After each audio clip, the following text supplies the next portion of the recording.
Olá, tudo bem?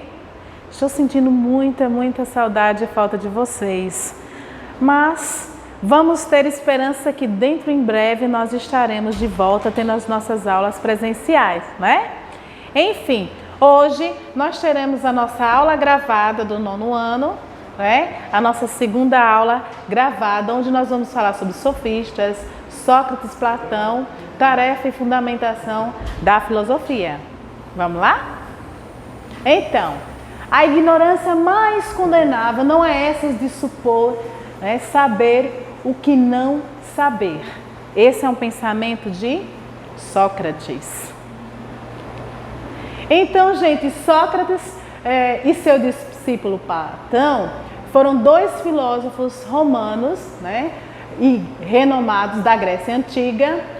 Os pensamentos de ambos se interligavam de forma muito mais complexa que a relação entre mestre e discípulo. Existia uma interação muito intensa entre eles. Então foi durante o governo de Péricles, entre 460 e 430 a.C., que Atenas os conheceu no auge do seu desenvolvimento, tanto político quanto cultural. Então, foi durante o governo de Péricles, que houve esse desenvolvimento político e cultural. Então, ao liderar uma coligação de cidades e estados na luta contra os persas, Atenas tornou-se muito poderosa com a sua esquadra marítima muito forte. Então teve esse desenvolvimento, eles se preocuparam no desenvolvimento tanto da parte bélica quanto dos seus navios, onde eles tiveram até 3 fileiras de remo para que viesse a ter mais velocidade e a expansão de suas conquistas. Então, paralelamente ao aperfeiçoamento ao máximo do governo dos cidadãos, então crescia também o imperialismo ateniense, onde eles, por conta, para tentar assim dominar toda a Grécia, o que resultou a guerra de Peloponeso, no qual enfraqueceu toda a Helada e abriu caminho para o domínio macedônio. Percebo que haviam, e vocês veem várias histórias que são contadas, as guerras para tentar ampliar ainda mais o seu governo. Então a democracia ateniense baseava-se no trabalho de escravo, e limitada àqueles que eram considerados cidadãos homens e livres. Só eram considerados cidadãos atenienses aquele que nascesse em Atenas, fosse homem, livre.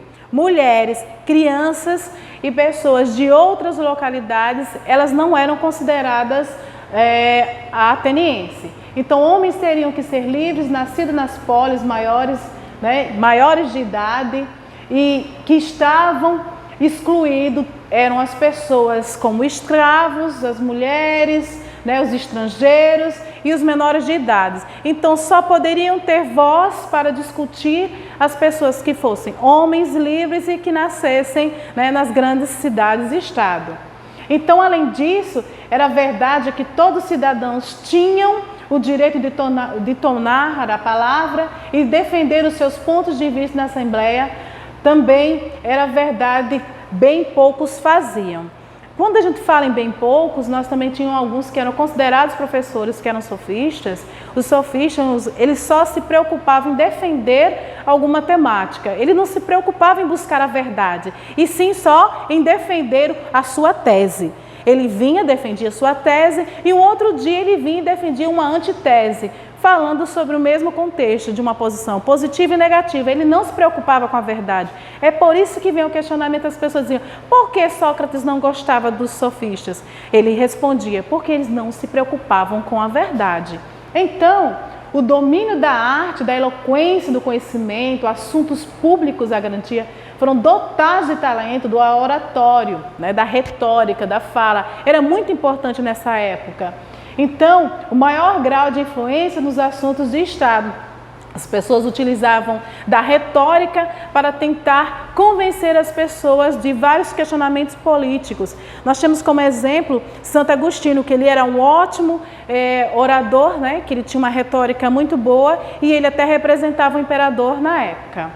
Então, em Atenas, além dos filósofos, atuavam também os sofistas, como eu falei anteriormente. Eles eram professores de eloquência e de retórica, que se propunham mediante a ensinar a juventude ateniense em uso hábil da palavra, para que elas pudessem conseguir utilizar a retórica e principalmente convencer as pessoas. Eles não se preocupavam com a verdade, eles só se preocupavam em defender e poder convencer as pessoas do que eles estavam defendendo. Então os sofistas, eles negavam a tentativa da filosofia de encontrar a verdade essencial das coisas. Vocês sabem que a filosofia, vários filósofos tentavam buscar a verdade através de pesquisas, de estudo, das suas defesas, buscar a origem universal das coisas, como vários pensadores, como vários filósofos. Nós podemos citar Tales, onde ele falou que tudo originava-se da água, mas ele buscou como? Com a observação. Não é? Então, assim, a filosofia tem essa preocupação com a verdade. E os sofistas, eles não se preocupavam. Então, como algo vinculado às impressões sensíveis, ou seja, a experiência e a circunstância que ocorrem os fatos da natureza. Nenhum sofista se preocupava com isso. Então, nessa democracia e função pública dos oradores, torna-se fundamental e, consequentemente, a palavra torna-se apenas um instrumento de ascensão política, né? Como também o problema a preocupar a retórica desses pensadores para convencer as pessoas do Senado. Então, a retórica era extremamente importante nessa época. Então, preparar o indivíduo para a vida pública, conferiu-lhe a capacitação de virtude, o arete, política, representava basicamente adestrá-lo na arte de persuasão através das palavras. Esse é o pensamento de Peçanha, tá, gente? Então, pode-se dizer, então, que os sofistas eram professores que não questionavam seus conteúdos. Lembra quando eu falei da tese, da antitese? Eles defendiam. O importante era convencer as pessoas, não buscar realmente a verdade ou pesquisar para defender. Então, até pesquisavam, mas eles não se preocupavam em mostrar a verdade às pessoas. Mais que isso, os sofistas, eles recusavam um questionamento mais profundo na questão da virtude dos seus ensinamentos. Eles não queriam ir profundamente às questões para tentar apresentar para os seus ouvintes ou seus alunos. O que importava para eles era defender e persuadir as pessoas e receber para isso. Então, para o filósofo Newturbo, os sofistas, percebendo a formação de um mercado filosófico, defendiam o seguinte: que o único verdadeiro interesse das pessoas, interesse próprio, não existe em algo chamado de verdade. E eles defendiam isso, porque eles não queriam perder o seu lugar na sociedade, mas apenas em questões de gosto de opinião. Que as pessoas inteligentes não devem se preocupar com o mundo, mas, ao contrário, tentar persuadir e manipular os demais em seu próprio proveito. Então, eles ficavam fazendo o tempo inteiro, com a utilização da retórica, mudar a concepção das pessoas para não se preocupar com o mundo e nem buscar a verdade, somente se preocupar em defender e conseguir persuadir os outros. Então, Sócrates e Platão tratavam de uma guerra filosófica contra os sofistas. Lembra quando eu falei anteriormente que Sócrates não gostava dos sofistas? Porque Sócrates, como vocês sabem, ele sempre tentava buscar a verdade, questionando, utilizando também da retórica, mas com argumentação, com indagação. Ele pesquisava, enquanto os sofistas não se preocupavam com a verdade. Então, ele questionava o tempo inteiro, sem cessar, lançando as bases filosóficas a esses sofistas. Então, Sócrates nasceu por volta de 470, ou 469 a.C. Nessa época, Atenas iniciava o período maior importância de política e cultural grego. Artistas, filósofos, mercadores, sofistas também, vindo de toda a Grécia, se deslocaram para a cidade e para estar nas grandes anágoras discutindo, enfim. Então, seus poderes, marítimo, militar, porque ele foi um homem militar, ele nasceu de uma parteira, e e ele teve uma vida e trabalhou de forma no comércio, expandiram. Ele é filho de escultor, né? A mãe era parteira. Sócrates teve uma educação tradicional que incluía música, gramática, matemática, preparação militar, enfim. Ele foi um homem bem preparado em sua época, mesmo vindo de uma família não tão boa de posses. Então, o filósofo combateu nas guerras contra os espartanos e tebanos. Ele passou a ser muito respeitado por todos que estavam à sua volta. Além do seu conhecimento e seu poder de retórica e persuasão, ele era uma pessoa de muito boa influência na época, tendo destacado-se pela coragem e pelos feitos militares. Então, ele acabou criando um olhar de respeito pelos militares e por todas as pessoas da época. Então, ele, quando foi para Delfos, ele foi fazer uma visita para a Pitonisa. A Pitonisa é que ela recebia a revelação divina na época e era, assim, um costume dos grandes pensadores, senhores, líderes e reis ir consultar a ela o seu futuro.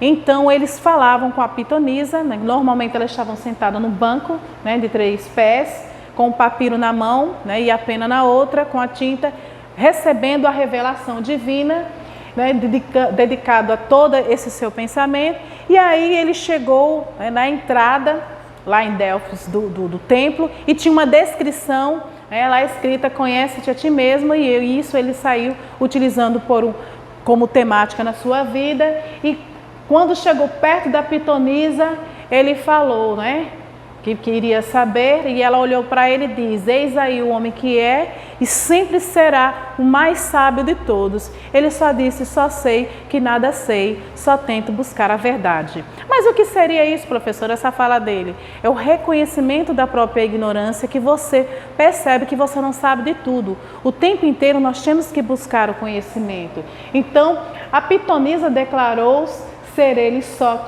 o mais sábio dentre todos os homens.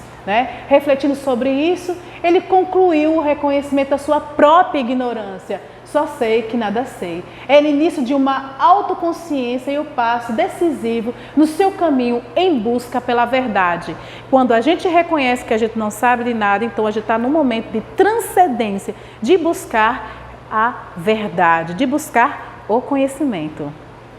Então, no fim de sua vida, seu julgamento teria afirmado o seguinte: por isso que eu parei mais essa investigação até hoje, vagueando, interrogando de acordo com o Deus alguém, seja cidadão, seja forasteiro, eu tiver conta de sábio. Então, ele deu uma parada nas suas buscas, mas ele não deixava de continuar a sua retórica junto com seus pupilos. Os moços que espontaneamente me acompanham são os que dispõem mais de tempo.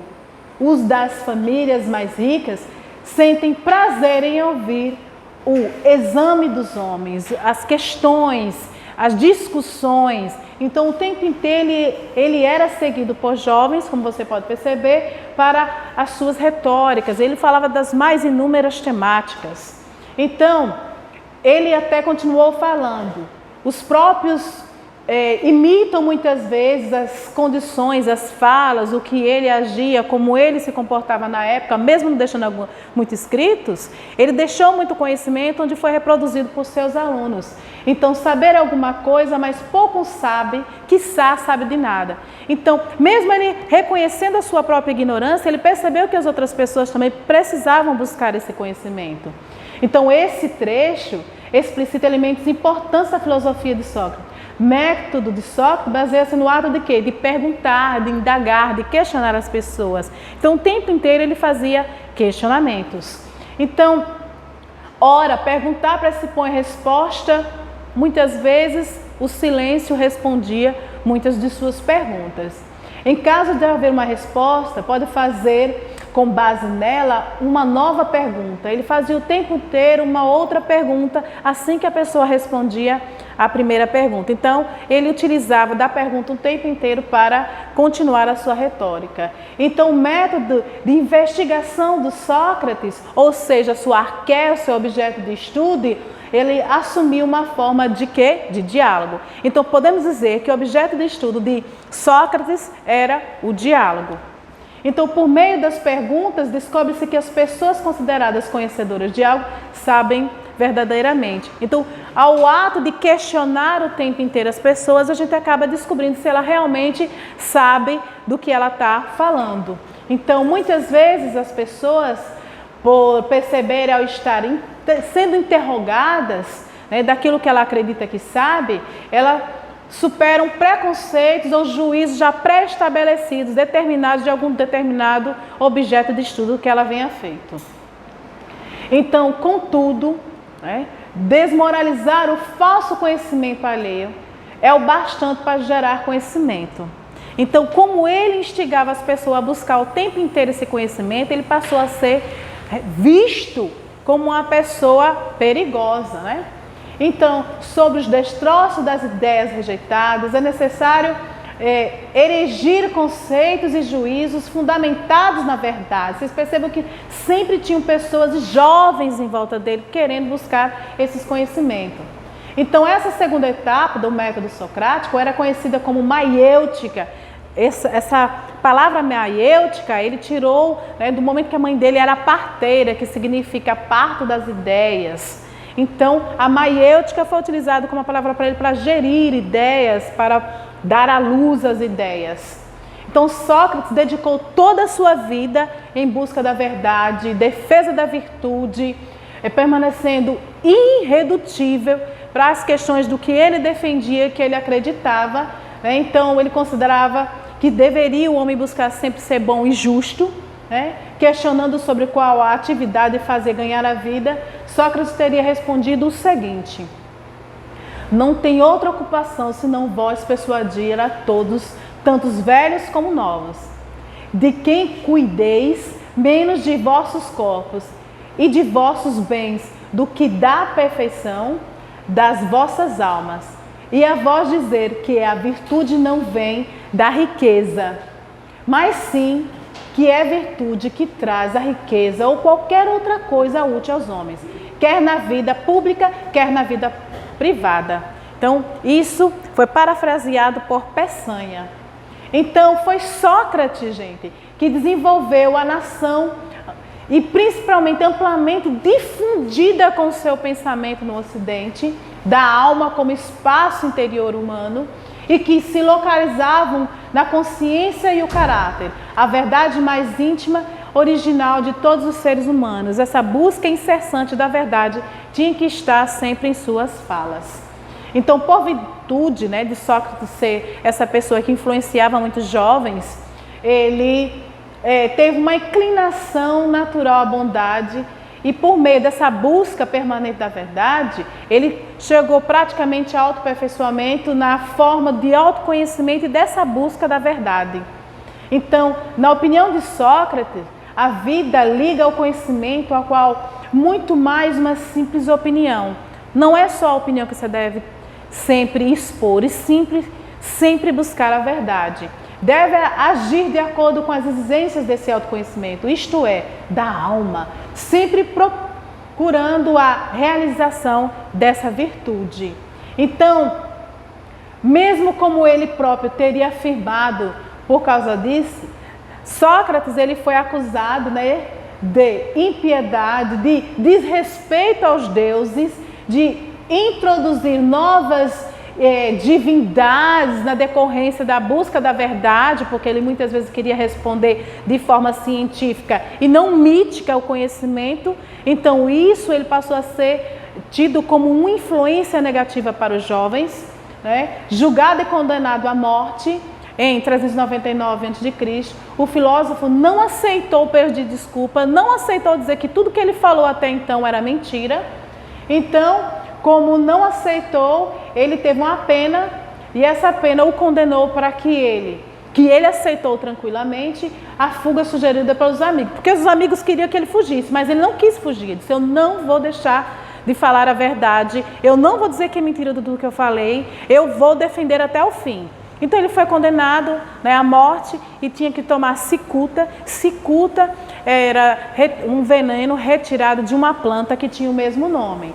Então Sócrates passou seu último mês na companhia de seus amigos, como vocês podem perceber, conversando, né, e principalmente sobre a significação de sua morte. Falou muito da própria morte, ele discutiu sobre morte, ressaltando a importância da vida justa e digna, que é melhor viver enquanto ele estava de forma justa e digna do que continuar vivendo sem defender os seus princípios de forma boa e justa. Então era digno morrer defendendo o que ele sempre falou. Então ele expôs sua concepção da sua imortalidade, da alma, e cumpriu a condenação por meio da ingestão de cicuta, como vocês podem ver aqui no momento que ele estava discutindo. Então, Sócrates não deixou nenhum texto escrito, como eu falei anteriormente, mas todas as suas ideias e frases foram encontradas em textos contemporâneos que vieram com ele sobre quem escreveu, que eram seus pupilos, seus seguidores, né? Enquanto seus depoimentos de Platão, né, e Xenofonte são posteriormente da morte de Sócrates, Aristófanes escreveu e encenou suas peças enquanto o filósofo estava vivo. Ele tinha na época as pessoas de expor de forma teatral o que acontecia no reino, nas guerras, na vida das pessoas que era tida como importante, ou até mesmo ações do cotidiano, eram sempre expostas como teatro para as pessoas. Então, obrigada, gente. Olha, nós vamos nos ver na nossa aula no Meet, onde eu vou responder todas as dúvidas de vocês. E tem atividade da página 31 até a página 33. Cheirão e até a próxima aula.